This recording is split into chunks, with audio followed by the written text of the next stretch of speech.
We have this new tonight. Combating homelessness, still a lingering problem, but finding solutions are now harder to come by.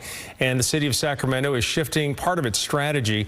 The change comes as shelters across the city are filling up. All the ones that I've been at, they're mostly at max capacity, so they have people waiting. There's even a waiting list to get into shelters. Well, the goal is to free up space at emergency shelters. The city says it wants to build tiny homes to act as a bridge between shelters and permanent housing, and they want to start with homeless seniors, but it would involve charging a fee. KCRA 3's Carolina Estrada has been looking into this. She's live at City Hall. Carolina, why the need to change strategy here?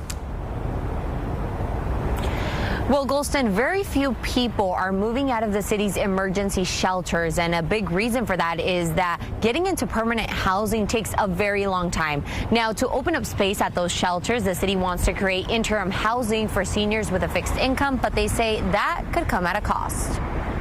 You deal with a lot of theft and people vandalizing or taking your things and not always sure you're going to have a place to sleep. So, yeah, it gets rough. For 56-year-old Kevin, having a safe place to sleep at night isn't a given. I've been in and out of shelters. After losing his home and income 5 years ago, getting a roof over his head hasn't been easy. I'm currently homeless, so it's hard for me to keep a job going and be able to afford it.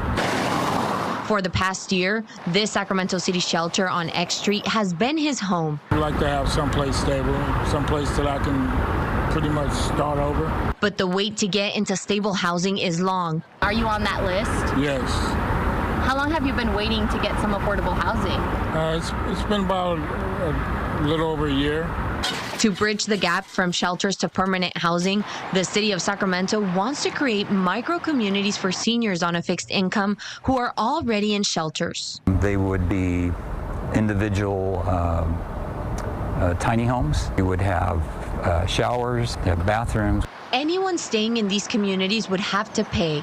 It's simply to help pay for some of the operational costs. The cost, the city says, would be 30% of the person's fixed income. We're trying to get everybody self-sufficient. Fee or no fee, it's an opportunity Kevin says he doesn't want to miss out on. I think it can help as long as, it's made available to those who really need it.